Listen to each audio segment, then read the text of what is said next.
이제 피를 빼가지고 거기다 막 산소를 주입하거나 자외선을 쐰다거나 일본 부자 아줌마들이 그거를 정기적으로 이렇게 받는다고 하던데 효과가 있는 건지. 안녕하세요. 동춘원의 동원장 김동빈 춘원장 신춘호입니다. 반갑습니다. 반갑습니다. 안녕하세요. 네, 이번 주 주제가 피를 갈고 줄기세포 주사를 맞는다. 뭐 이런 젊어지는 시술들이죠. 옛날 말이지만 기상천외하다 뭐 이런 말들이 쓰일 정도로 여러 가지 방법들이 거론되고 있는 것 같습니다. 진시황.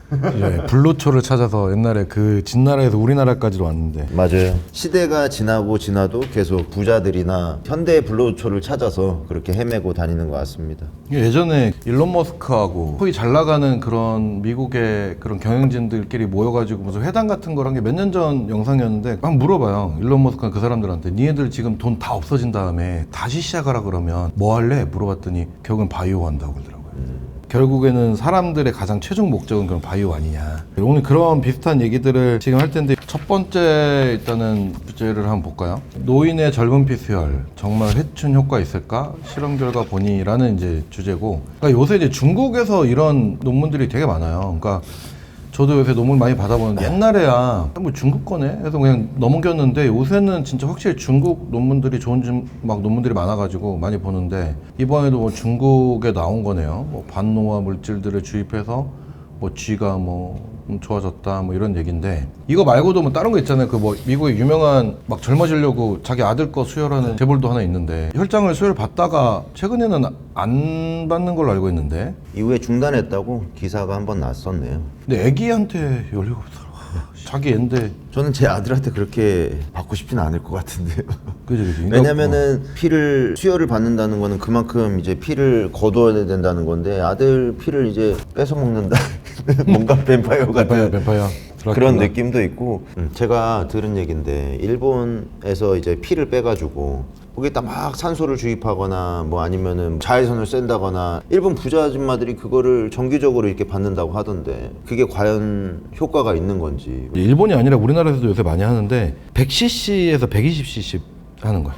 그러니까 굉장히 소량하는 개념이고, 이거는 정화해가지고 클리어해가지고 피를 깨끗하게 만들어서 넣어주는 개념이 아니고 오히려 피한테 산소를 공급해주는 거는 산화적인 스트레스를 주는 거예요. 그러니까 오히려 안 좋게 만드는 거고, 그 자외선도 UV, A, B, C 중에 C를 쓰거든요. 그게 굉장히 센 자외선인데 걔를 해버리면 헤모글로빈이 약간 변성이 돼요. 그러니까 이제 우리가 흔히 하는 적혈구 자체가 망가져. 그런 것들이 망가져가지고 신장에 스트레스를 줘서 신장 수치가 올라갈 수도 있는 거네. 그죠. 그러니까 이제 그런 거는 이제 봐야지. 신장이 안 좋거나 아니면 혈액 질환이 있거나 이런 사람 못 하는 건데, 근데 이제 그런 자극들이 들어가면 좀 소량이 들어가는 거죠. 그러면 예를 들어서 100명이 일을 해야 돼. 산소를 운반하는 데 있어서 100명이 일을 해야 되는데 갑자기 한두 명을 막 때리는 거지. 하루 이틀 못하게. 그러면 이제 98명이 일을 해야 되는 이제 로딩이 생기는 거지. 그럼 98명이 쉬는 게 아니라 더 열심히 일을 하겠지. 그러면 그 건강해지는 자극이 되는 거지. 그러니까 이것도 마찬가지로 운동처럼 약간 이제 그렇게 약간 미세하게 반응을 줘서, 그러니까 항상성 유도를 통해 가지고. 내가 들었던 것 중에는 피를 많이 빼가지고 지질이나 나쁜 지질이나 이런 거 걸르는. 그건 투석기 돌리는 거. 그래.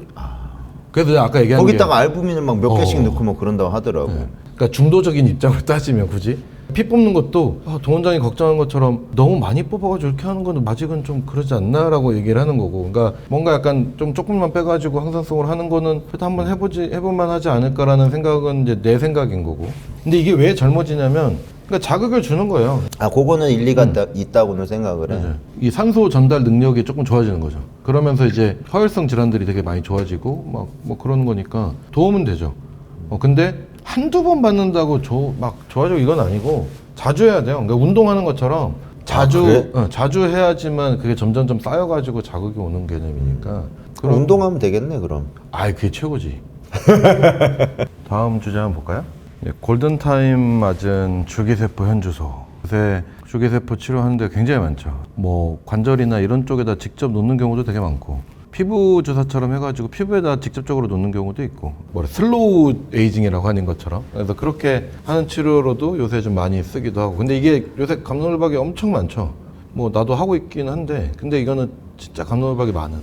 갑자기 그러니까 작년 재작년부터 막 인스타부터 해가지고 막 엄청 막 타고 해가지고 지금 엄청나게 성장세를 이루고 있고, 실제로 줄기세포 치료는 사실은 미래 우리 의학이나 이런 쪽에 방향성은 맞는 것 같아요. 방향성은 맞는데 이게 지금 아직은 좀 되게 정해진 게 많이 없다라고 보면 돼요. 그러니까 다들 이렇게도 해보고 저렇게도 해보고, 근데 지금은 제일 안전한 방식으로 하려고 노력하는 중이고 뭐 그렇긴 하죠. 다음 뭐 기사 하나 나오는데, 예뻐지려고 한국 온다고 우린 젊어지려고 일본 간다게 나오는데, 이게 이제 일본으로 가는 게 예전부터 있긴 있었어요. 그러니까 이게 내 피를 뽑아가지고 거기서 줄기세포를 추려요. 그러니까 피에서 뽑든 뭐 지방이나 골수에서 뽑든 해가지고 걔네들을 배양을 시켜야 돼요. 그러니까 키워야지. 우리가 양식하듯이 잘 키워가지고 수를 많이 만들어가지고 그 이펙트를 줘야 되는데, 이거 자체가 법적으로 배양이 되는 거는 일본밖에 없었지. 한국은 안 되지. 요새는 조금 하는 데가 있어. 그러니까 불법이잖아. 첨단 재생 뭐 의료 뭐 이런 인증을 받으면 뭐 할 수 있는, 뭐 조건적으로 할 수 있는 데가 몇 군데 있긴 한데, 어쨌든 일본이 예전부터 많이 했었고, 이거를 거꾸로 한번 생각해 보면, 내가 이제 이거를 줄기세포를 막 공부를 하다가 그럼 일본은 도대체 뭐가 다르지? 근데 일본은 왜 배양이 됐지? 라는 생각을 해보면, 반대로 물어보면 그럼 배양을 그렇게 좋은 주사인데 왜 일본만 배양을 하고 있을까? 라는 질문을 던질 수가 있어요. 다른 뭐 잘하는 나라 되게 많은데 다른 나라들은 배양해가지고 주사 맞는 거를 다 안 된다고 하고 있는데 왜 일본만 될까? 그러니까 되게 일부 국가에서만 하고 있다는 얘기는, 아직은 배양을 했을 때 이슈가 뭐냐면 줄기세포가 들어가서 너무 많이 들어가면 그러니까 암이나 이런 것도 키울 수 있는 문제점이 분명히 생기거든요. 그러면 이게 그럼 그거에 대한 얘기가 지금 확실하게 정해진 게 없어요. 그리고 또 하나는 뭐냐면, 아까 이제 동 원장님 얘기한 것처럼 너무 안 크면 안 돼요. 이게 줄기세포가 너무 어려도 안 된다고. 그러니까 0살, 1살 이러면 안 돼요. 인간으로 따지면. 왜냐면 얘네들은 지금 멀로도 갈 수 있는 거지. 그러니까 위험한 거고, 오히려 한 3살, 4살쯤까지는 키워야 되는 거예요. 배양을 잘 해가지고. 그러면 배양 기술이 되게 중요하거든요. 배양을 잘해야 돼요. 그리고 배양을 할 때 약물을 많이 쓸 거 아니야. 그냥 알아서 던져놓으면 크는 건 아닐 거 아니야. 잘 키우려면 약물도 써야 되고 뭐도 써야 되는데, 그럼 그때 그 기술도 중요할 거고. 그러면은 그러니까 인체 내에서 무차별적으로 잘못 배양된 게 암세포잖아. 그러니까 그런 거 자체가 되게 아직은 정해진 게 없어요. 그러니까 안 하는 건데, 그러면 이제 효과는 좋겠지. 그러니까 그렇게 배양을 시켰으니까 클로나 시켜가지고. 근데 그러면 좋지. 근데 이게 아직은 정해진 게 없어서 오히려 이쪽이 더 위험해요. 그러니까 내가 보는 시선이에요. 이건 어디까지나. 그러니까 아직은 이 줄기세포 치료 자체가 딱 정해진 게 아직은 애매한데, 너무 이렇게까지 해버리면 또 위험하지 않을까? 차라리 조금 덜 위험하더라도 우리나라에서 지금 주로 하는 방식이 좀 안전할 수도 있거든요. 그러니까 우리나라에서 하는 방식은 뭐냐면, 배양을 안 해요. 배양을 안 하고 그냥 뽑아서 그냥 다시 그대로 넣어주는 거예요. 그럼 내 거 뽑아가지고 다시 주는데 그게 무슨 의미가 있냐라고 얘기를 하는데, 이거는 이제 세포의 역할이 아니고, 세포가 뭔가 그냥 분비를 해요. 막 일을 하려다 보면. 그래서 파라크린 이펙트라고 해가지고 뭐 호르몬이 됐든 뭐 신경전달 물질이 됐든 막 이렇게 여러 가지 좋은, 우리 있잖아요. 그러니까 좋은 친구를 사귀면 같이 서울대 간다고. 그러니까 그 친구가 이제 좋은 기운을 막 뿜어주잖아요. 그러니까 그런 기운들에 대한 약간 얘기인데, 그러면 주변의 환경이 좋아지고 염증반응 좋아지고, 그러니까 이 효과를 보는 거예요.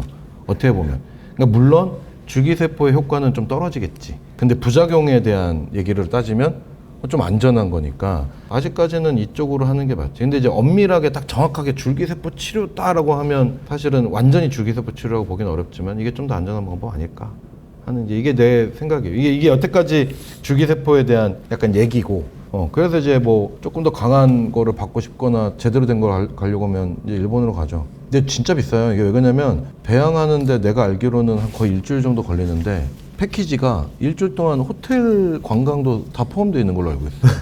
피를 뽑아가지고 나는 막 놀고, 그러다 다시 가서 맞고. 디즈랜드. 그지. 그런 데 가는 거지. 회 먹고. 옛날에는 막 1억씩 한다고 그랬는데 요새는 그 정도는 아닌 것 같고, 요새는 한 몇 천만 원 정도 하는 것 같아요. 나는 그 돈으로 그냥 더 맛있는 거 먹고 운동 더 하고 그렇게. 그것도 되게 좋은 방법이긴 한데, 뭔가 돈이 진짜 많으면 시간도 많고, 근데 운동도 이미 그렇게 많이 하고 있으면 이런 쪽으로도 관심을 가질 수 있지 근데 않을까? 만약에 그게 진짜 부작용이 일어나서 내 몸에 뭔가 잘못되면 어떡해. 그지. 이제 그런 게 무서우면 못 하는 거지.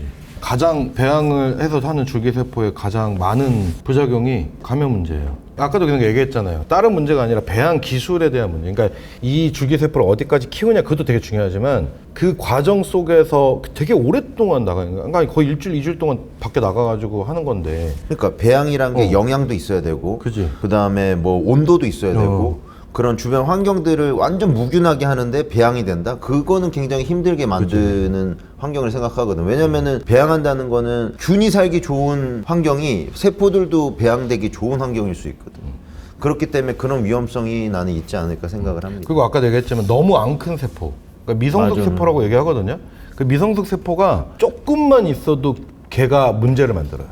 그러니까 면역 반응을 만들어 버리고. 그러니까 이게 진짜 힘든 기술인데 너무 쉽게 생각을 하는 거지. 그러니까 우리가 이제 뭐 DNA 지도가 밝혀진 그런 것처럼 스템셀의 모든 것들이 밝혀지고 거기에 대한 메커니즘과 모든 것들이 명료하게 보였을 때 그 치료도 그렇게 명료하게 다가갈 수 있지 않을까 생각을 합니다. 그때가 되면 진짜 우리는 다 그 영생하는 그런 세계가 올 수도 있죠, 진짜. 근데 이제 오래 산다고 좋을까? 나는 이제 이거 이 얘기를 하다 보니까 오래 살면 좋아? 지금 이제 막 우리 시대 때는 그래도 한 80세에서 100세까지 사니까 그럼 이제 우리는 지금 딱 점심 이제 먹는 시점이잖아요, 이제. 하루를 따지면? 그럼 앞으로도 이제 절반이 남았는데 동원장 어때요? 지금 막 되게 여태까지 온 인생이 40 몇 년 동안 좀 힘들지 않았어요? 이런 얘기가 나오면 또 제가 갱년기인지 눈물부터 좀 납니다. 왜냐면은 나만 생각하는 게 아니라 또 우리 가족들도 생각하게 되고 그치, 막 그치, 여러 그치. 가지 생각들이 드니까. 맞아. 우리 줄기세포 맞아야 돼. 우리 갱년기 같아. 우리 안 돼. 요새 뭐 유명한 여자 원장님인가? 그 되게 유명한 사람인데 이분이 뭐 우리나라 줄기세포는 다 가짜입니다. 막 이렇게 해가지고 막 얘기하던데. 그러니까 배양을 안 한 게 가짜라고 얘기하기에는 좀 그렇고 아까도 얘기했지만 뭐 파라크린 이펙트를 그러니까 엑소점이나 이런 것처럼 그런 이펙트를 보고 진행을 하는 거니까 그런 다른 면이 있는 거죠. 이분을 까는 건 아니에요. 이분을 까는 건 아니고 이런 피부과 저는 이제 피부 미용을 하고 있으니까 피부 미용에서 줄기세포나 이런 치료나 이런 걸 많이 하죠. 요새는 진짜 많이 하거든요. 문의도 많이 있나요? 문의도 진짜 많고. 근데 아니 원장이 봐야지.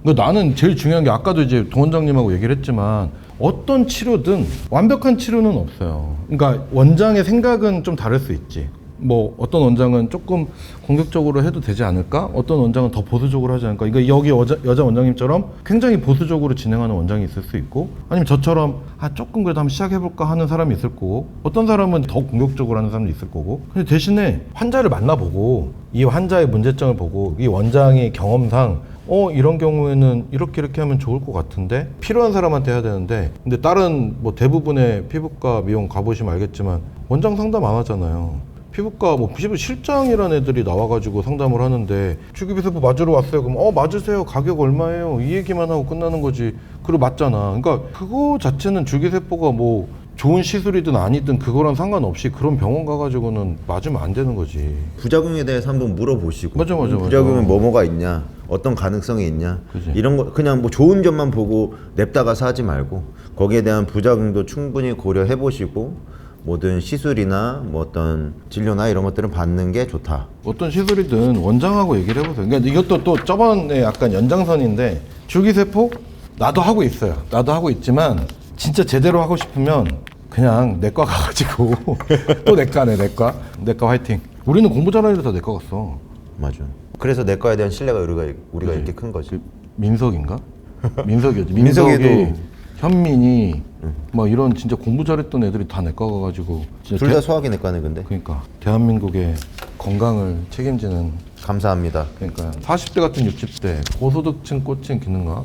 근데 이게 고소득층만 꽂힌 건 아니에요. 기능의학은 이런 식으로 막 돈을 들여가지고 병원에 가서 이렇게 하는 것도 있지만 우리가 알게 모르게 기능의학에 관심이 진짜 많아요. 그러니까 뭐냐면 예전에 우리가 얘기했던 알부민 사기 그것도 하나면 기능의학은 뭐냐면 완전 쉽게 구분은 재생의학은 망가진 내 거를 뭔가 더 되돌리는 듯한 느낌인 거고 기능의학은 아까 얘기한 것처럼 내가 좀 늙었어도 젊음의 그 기능 자체를 그냥 보존하고자 회복해서 사는 거거든요. 그럼 영양제 먹는 것도 기능의학의 일부분이에요. 그러니까 엄청 관심이 많잖아요. 그래서 아까 처음 시작 때 인트로 때 얘기한 것처럼 일론 머스크한테 너 돈 하나도 없는 상태에서 이제 사업하려고 그러면 뭐 할래? 물어보면 앞으로는 좀 바이오 하겠습니다라고 얘기한 게 그게 틀린 말이 아니거든요. 완전히 무궁무진한 시장이니까. 그래서 저번에 얘기한 게 돼요. 내과도 아파서 가지 마세요라고 얘기를 한 게, 그러니까 이런 기능학적으로 다 건강하게 살고 싶잖아요. 그러면 그냥 자주 가세요. 안 아프더라도. 근데 대한기능의학회에 따르면 기능의학 치료를 도입한 의원급 의료기관은 170곳으로 내과와 가정의학과, 신경외과 등으로 중심으로 계속 늘어나는 추세다. 근데 그래서 저는 내과 가정학과는 이해가 되는데 신경외과는 왜 그러지? 치매나 이런 것들에도 줄기세포가 효과가 있다고 그래서 한다고는 들었어. 우리 병원은 아직은 뭐 무릎이나 이런 데만 지금 하고 있지, 줄기세포를. 딴 데는 아직 하고 있지는 않아서. 서울 종로구에 한 산부인과, 항산화력 검사, 모발 미네랄 검사. 그러니까 요새 이렇게 막 검사하는 기능의학 검사가 되게 많으니까 그 검사를 해가지고 거기에 맞춰서 뭐 해장 주사 해주, 이거 다 불법이에요. 뭐가 불법이냐면, 해장이란 말 쓰면 안 되지. 그러니까 저렇게 임의적으로 말을 만들면 안 돼. 그러니까 예를 들어서, 그 마늘 주사 이런 것도? 그치. 원래는 그게 안 되는 거야. 그러니까 예를 들면 충수절제술? 그거는 맞는 말이죠. 그냥 교과서에서 의학용어로 정해진 그런 용어니까. 근데 예를 들어서 뭐 해장주사, 막 마녀주사, 이거 다 불법이에요. 그러니까 이거는 이름 지은 거고 여기에 무슨 성분이 들어가 있는지는 다 감춰버리는 거잖아. 그러니까 이거는 안 돼. 이거는 가서 물어봐야 돼요. 그러니까 여기 뭐 들어가요? 그러니까 주사 뭐 들어가요? 왜냐면 다 알러지가 있을 수도 있고. 근데 사실 저희 때도 이제 피곤하고 그러면 우리가 하는 말이 있어요. 물만 마셔도 좋아진다. 그치. 그래서 그냥 아무것도 안 들어간 수액만 마셔도 사실 해장의 효과는 있고 내가 몸이 살아나는 거 같죠. 그리고 우리가 진짜 막 감기 들고 엄청 아팠을 때 뭐 인터넷 레전트 할 때 우리가 스팀백이라고 맞았던 게 있어요. 진통제하고 그 다음에 소염 진통제, 그 다음에 스테로이드. 너무 아프거나 몸살이 심하거나 그러면은 그걸 맞았을 때는 우리가 스팀팩 맞고 일한다고 하거든요. 그래서 흔히 쓰이는 약들 아니면 진짜 물만 들어있는 그 수액만 맞아도 몸은 좀 좋아지는 경우가 있죠. 만약에 너무 수분이 빠져 있다거나 아니면 몸이 지쳐 있다거나 그러면은 그런 효과들은 있다고는 생각을 합니다. 이게 막 무슨 만병통치약처럼 하는 거는 뭐 말도 안 돼요. 그 다음에 하나 아까 얘기한 것처럼 갔는데 의사를 만나보지도 않은 상태에서 이런 주사를 맞고 하는 데는 그냥 걸러서 가지 마세요. 그 박나래 누구지? 주사이모?